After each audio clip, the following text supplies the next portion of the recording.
네, 우리 찬송가 211장입니다. 211장 찬양하겠습니다.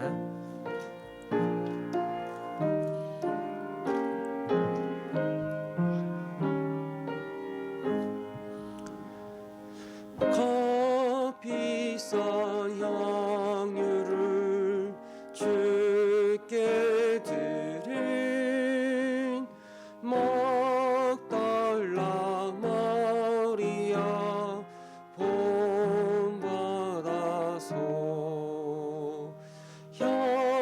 향기로운 산재물 주님께 바치리.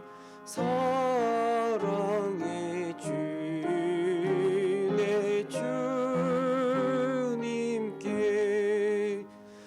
연약한 자에게 힘을 주고 어두운 세상에 빛을 비춰 성실과 인내로 내 형제 이끌리. 사랑의 주 내 주님께 두려운 마음에 소망 주고 슬픔에 쌓인 자 위로하며 길 잃은 자들을 친절히 이끌리. 사랑의 주 내 주님께 인생의 왕혼이 깃들어서 이 땅의 수고가 끝날 때에 주님을 섬기다 평안히 가리라. 사랑의 주 내 주님께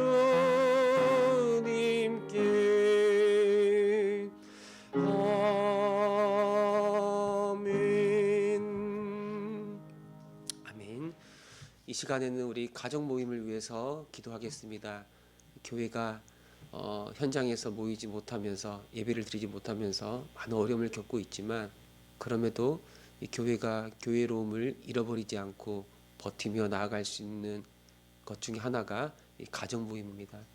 우리 화전중앙교회 가정 모임이 지금까지 잘 이루어지고 여러 가지 어려운 여건 속에서도 오늘까지 잘 왔는데, 하나님, 우리 화전중앙교회에 속한 가정 모임이 더 활성화되고 더 충만하고 또 서로를 더 사모하고 사랑하고 서로 돕는, 그래서 한 몸으로 살아가는 게 무엇인지, 우리 일상을 함께 나누면서 서로 도우며 살아가는 삶이 무엇인지 이 가정 모임을 통하여 경험하게 하시고, 이 세상 살아가는 삶이 외로운 인생이 아니라 옆에 든든한 믿음의 동역자들, 믿음의 가족들이 있다는 것들을 기억하고 나도 그들을 도우며 나도 도움을 받고 함께 자라갈 수 있는 그런 가정 모임이 되게 해달라고, 이를 위하여 수고하는 우리 가장과 총무님들 감당할 수 있는 지혜 주시고 힘 더해달라고 기도하시고, 또 모든 우리 가원들도 우리 가장과 총무들처럼 그 섬김의 역할들을 감당할 수 있도록 도와주옵소서. 우리 시간에 가정 모임을 기억하면서 함께 기도하겠습니다. 하나님 아버지, 정말 우리의 가정 모임이 우리의 마음을 나누고 또 연약함을 나누고 우리의 기도를 나누고 서로 섬기며 서로 도우며 그런 살아가는 가정 모임이 되기를 원합니다. 연약한 자들에게 힘을 주고 두려운 마음에 소망을 주고 길 잃은 사람들을 인도하며 성실과 인내로 형제 자매를 이끌어줄 수 있는 그런 가정 모임이 되기를 원합니다. 믿음이 있는 자들, 믿음에 서 있는 자들은 믿음이 연약한 자를 돌아보고 그들에게 은혜로와 사랑으로 섬기라고 말씀하셨사온데, 하나님 먼저 수고하고 섬기는 우리 가장과 총무에게 감당할 수 있는 지혜와 능력과 은혜 주셔서 연약한 지체들을 잘 돌아보게 하여 주시고, 그들이 믿음 안에 굳건하게 세워져 가는 것들을 바라볼 때에 감사하며 정말 이루 말할 수 없는 기쁨을 누릴 수 있도록 주께서 역사하여 주옵소서. 그 가정 모임 안에 우리의 일상을 나누고 우리의 삶을 나누고 또 연약한 자들을 품고 기도하며 나아갈 때에 하늘의 문이 열려 그 기도에 응답받고 하나님의 말씀과 은혜를 나누면서 서로에게 도전이 되며 도전을 받고 말씀으로 영적으로 귀한 것들로 서로에게 위로가 되고 힘이 될 수 있는 그런 모임이 되게 하여 주옵소서. 참 우리가 외로운 시간을 지나가고 있습니다.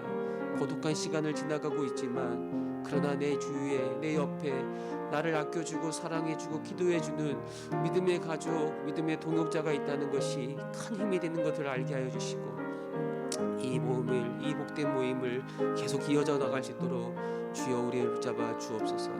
우리 화전중앙교회 속한 모든 가정 모임이 주의 뜻 안에서 흥왕할 수 있도록 역사하여 주옵소서. 아멘. 주님 그렇게 하실 것을 믿습니다. 아멘. 하나님 아버지, 우리 화전중앙교회에 속한 가정 모임이 주의 뜻 안에서 주의 은혜 안에서 날로 부흥하며 날로 충만할 수 있도록 역사하여 주옵소서. 이 어두운 세상, 이 외로운 세상 홀로 살아가지 않고 우리를 교회로 부르시고 교회 안에서 주 안에서 한 몸으로 우리를 불러주셨사온데, 한 몸으로 살아가는 삶이 무엇인지를 우리가 가정 모임을 통하여 배우고 있습니다.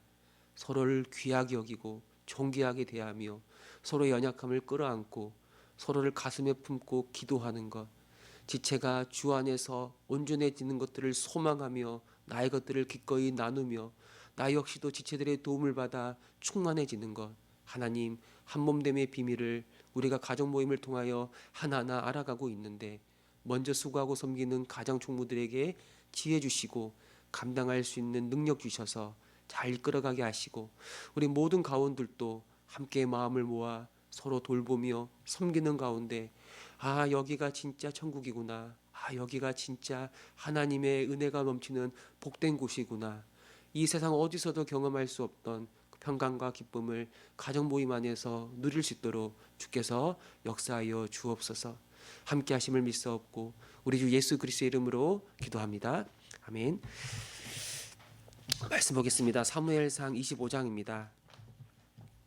사무엘상 25장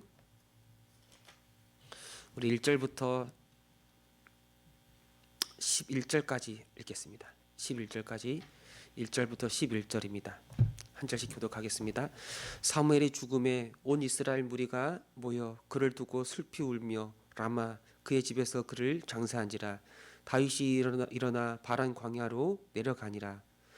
마온에 한 사람이 있는데 그의 성읍이 갈멜에 있고 심히 부하여 양이 3,000마리요 염소가 1,000마리이므로 그가 갈멜에서 그의 양들을 깎고 있었으니, 그 사람의 이름은 나발이요 그의 아내의 이름은 아비가일이라. 그 여자는 총명하고 용모가 아름다우나 남자는 완고하고 행실이 악하며 그는 갈렙 족속이었더라. 자기 양털을 깎는다 함을 광야에서 들은지라.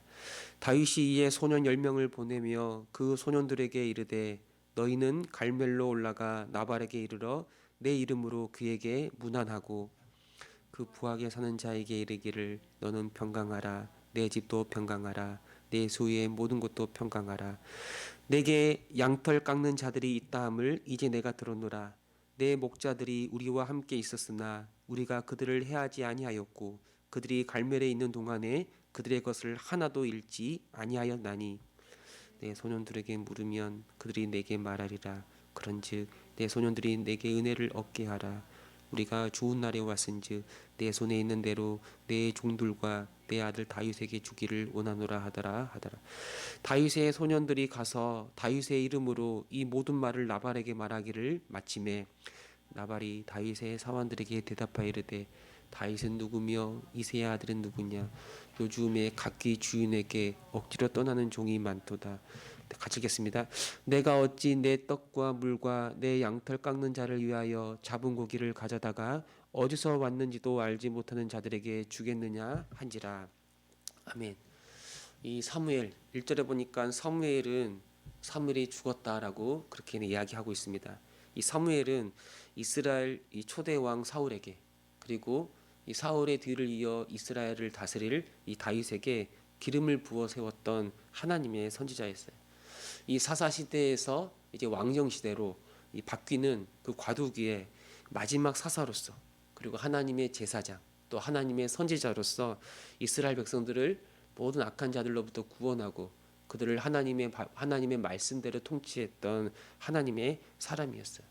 근데 이제 그가 죽고 또 새로운 그 시대가 시작이 되는데, 이 가장 먼저 나오는 사람의 이야기가 다윗의 이야기입니다. 이 다윗이 이 나발이라는 사람에게 도움을 구하고 있습니다. 이 나발이 누구인가? 이 나발은 우리 2절에 보니까 마온이라는 곳에서 양과 염소를 키우는 사람이라고 나오고 있어요. 근데 양이 3,000마리고 염소가 1,000마리예요. 아주 굉장히 부자였던 사람입니다.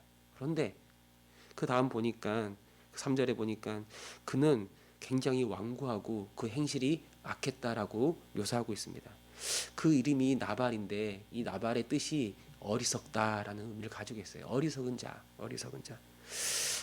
그 마음이 완악하고 악을 행하는 어리석은 자. 근데 그와는 달리 그의 아내가 있었는데, 아내는 아비가일입니다. 이 아비가일은 총명하고 그 용모가 아름다운 여인이었다. 나중에 이 아비가일은 다윗의 아내가 되는 그런 여인입니다. 이 다윗이 이 나발의 목자들을 지켜준 적이 있었습니다. 이게 나발의 가축이 여러 마리고 또 이를 위하여 지키는 목자들이 여러 명이 있었는데, 다윗이 함께하는, 그리고 다윗과 함께하는 사람들이 이 목자들을, 이 양들을, 나발의 양을 치는 그 목자들을 도와주고, 그래서 그 양들이 하나도 잃어버리는 일이 없었던 그런 일들이 있었던 것 같아요. 이 가축은 그 당시 큰 재산입니다. 큰 재산이에요. 이 고대 사회에서 근데 이걸 보호하는 건 그래 쉬운 일이 아니에요.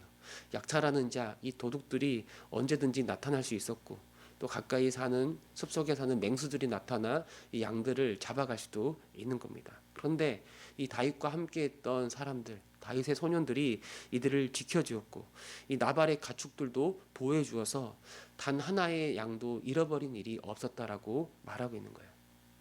그리고 다윗이 사람을 보내서 이 나발에게 도움을 구하는 이 날이 어떤 날이냐면 양털을 깎는 날이에요. 양털 깎는 날. 이 날은 이 목축업자들에게는 큰 축제와 같은 날이에요. 뭐 농사짓는 분들에게는 이 수확하는 날이 큰 축제의 날이잖아요. 이 목축업자들에게는 양털 깎는 게 1년치를 수확하는 아주 기쁘고 아주 즐거운 날이 되는 거예요. 축제의 날이죠.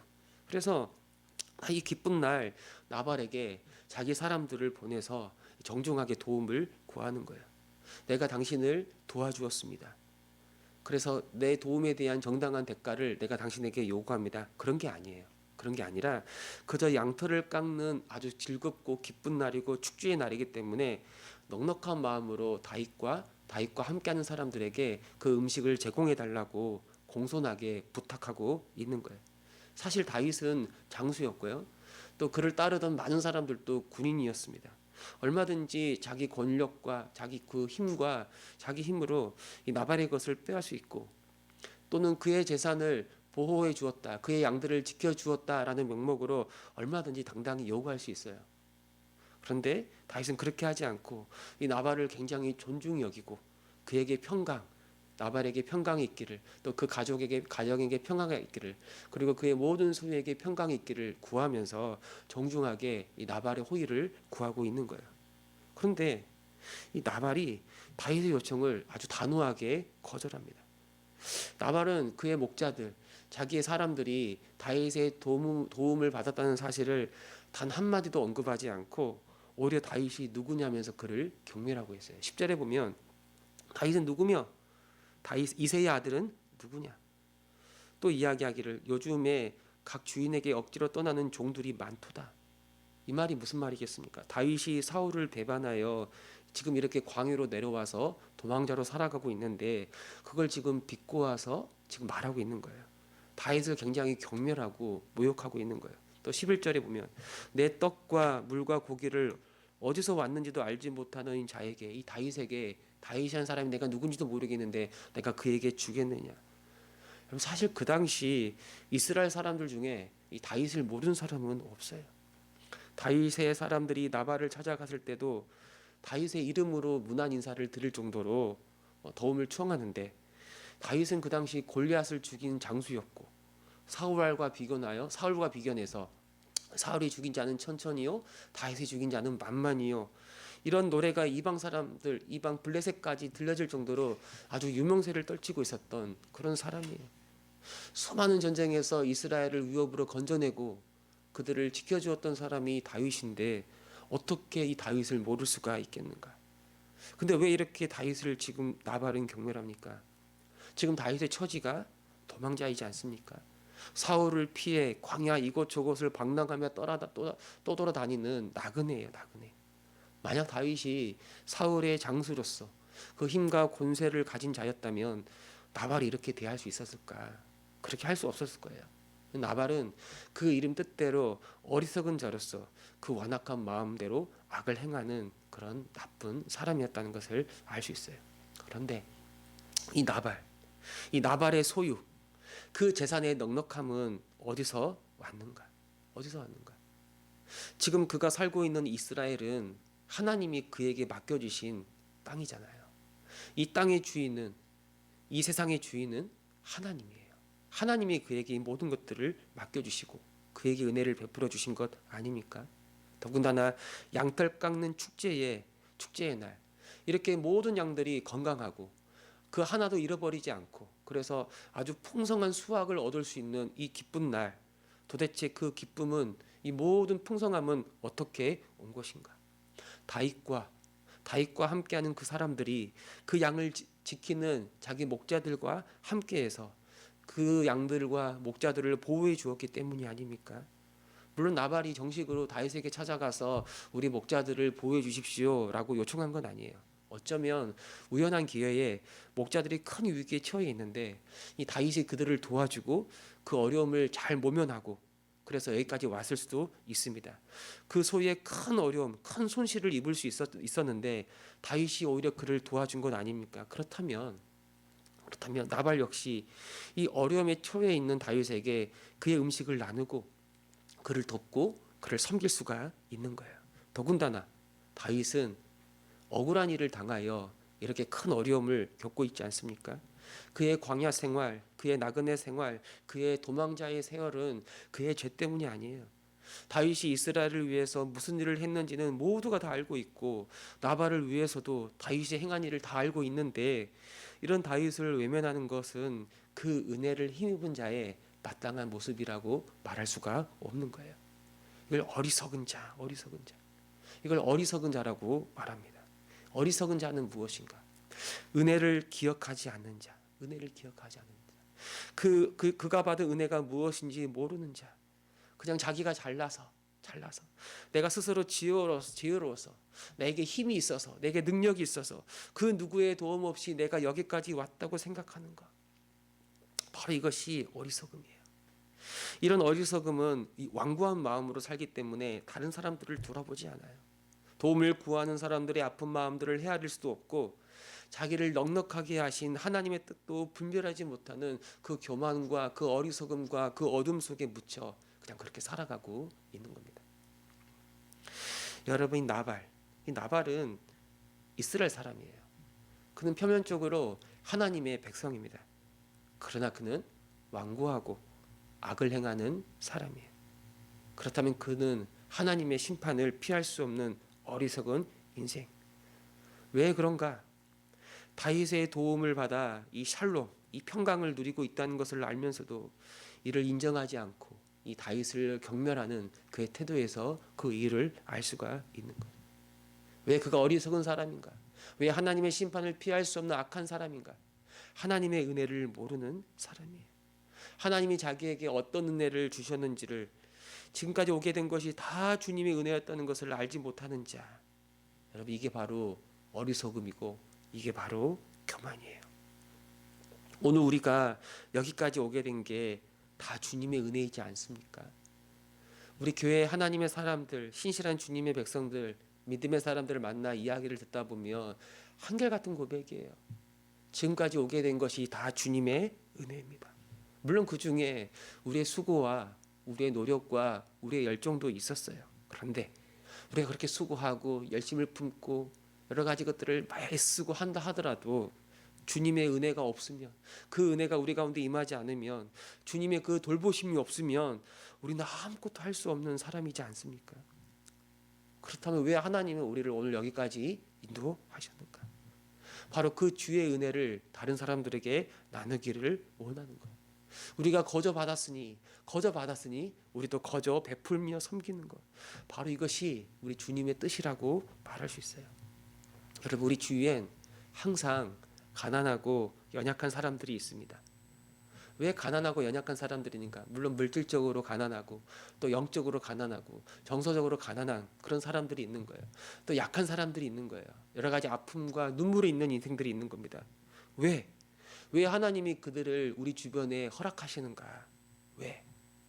우리가 정말 하나님을 믿고 정말 하나님의 은혜를 기억하고 정말 하나님을 경외하고 있는지를 확인하기 위해서 하나님이 그 사람들을 우리에게 보내셨다라고 말하고 있는 거예요.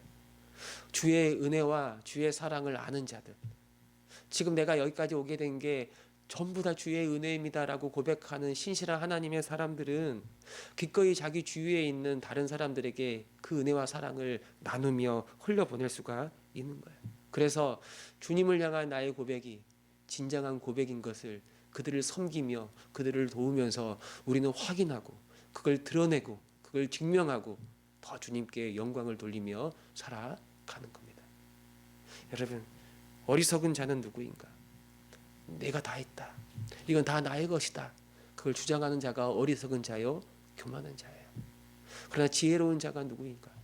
내가 가진 모든 것이 나의 것이 아니라 주님이 나에게 맡겨주신 주님의 선물이고 주님의 은혜고, 주님이 나에게 이런 은혜를 주신 이유는 내가 받은 은혜를 다른 사람들을 위하여 나누며 섬기기를 원하셔서 나에게 주신 것을 아는 자, 이게 바로 지혜로운 사람인 것.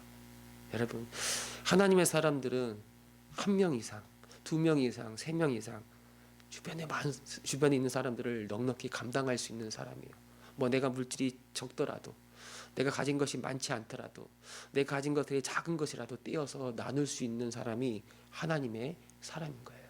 더 많은 것들을 받았다면 더 많은 것들을 나누고 섬길 수 있는 자, 이게 바로 하나님의 은혜를 아는 하나님의 사람이라고 말하는 겁니다. 하나님, 이 나발처럼 어리석은 자가 되지 않게 하옵소서.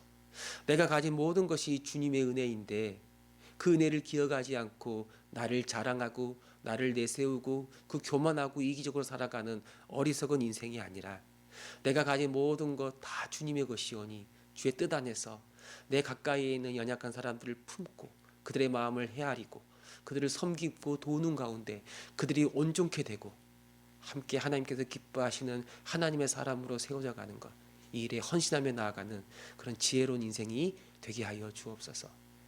이렇게 기도하며 나아가는 저와 여러분 우리 모두가 되시기를 소망합니다. 아멘.